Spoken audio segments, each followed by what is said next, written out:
The sea is full of tasty food.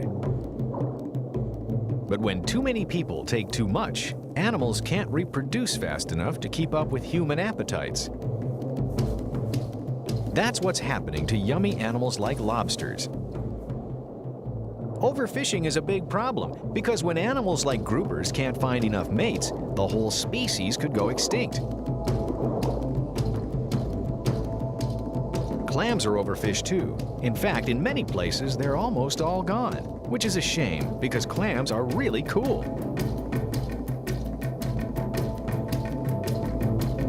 Together with a friend named Colette, Jean-Michel Cousteau likes to explore the world of giant clams. Some people call them man-eaters, but that's not true. Getting your foot caught in their shells would be almost impossible. It takes giant clams quite a while to close their shells because they have to take the time to retract their squishy mantles. Giant clams are mollusks that have beautiful, brightly colored mantles and a big shell for protection.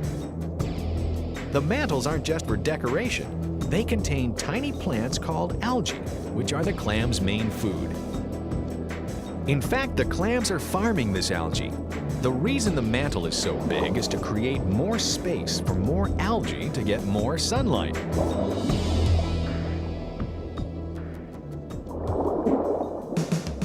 Special cells in the mantle act like magnifying glasses to focus sunlight on the algae. When there's too much light, colored cells cover them up, just like sunglasses. All that mantle tissue is good food for fish, so clams need to know when danger approaches. For that, the mantle contains thousands of tiny sense organs called ocelli, which detect light. These organs also warn them of approaching danger, so even though the clams don't have eyes, they can see. They can see harvesters coming, but the problem is they can't hide. Clams are tasty and easy to catch, which makes them very vulnerable. That's not only bad for clams. In the long run, it's also bad for fishermen, because if they take too many, they'll be out of work. That's what happened in Fiji and Palau, but the people of these islands had a great idea. Why not start a clam farm?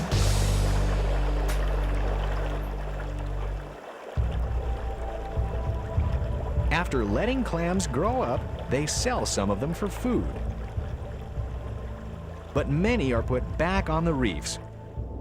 That way, there's plenty to go around, and the wild clams of the reef don't get disturbed. These clams help people whose reefs have been over-harvested. Putting a few clams on your reef is like planting seeds. If you leave them alone, someday you'll have a new crop to harvest. In Palau, at a place called Clam City, clams are protected from all harvesting. That's because tourists pay more just to see giant clams than they do to eat them. So the clams are worth more alive. Just like the clam, the sea turtle was hunted for its meat and shell. There were once so many turtles that ship captains heard them knocking against their hulls at night. But now, you can hardly find any. That's why Jean-Michel thinks it's a good thing that some people in the Cayman Islands are farming them. At a hatchery, most of the turtles are reared for release into the wild. Many are sent to areas that don't have turtles anymore. It's like a second chance. And if people are more careful, maybe these farm turtles will be able to repopulate areas where their wild ancestors used to live in abundance. Educating people about turtles is important. That's why the farm lets kids in for free. They know that if kids learn to love turtles today, they won't over-harvest them tomorrow. Because kids are smart, right?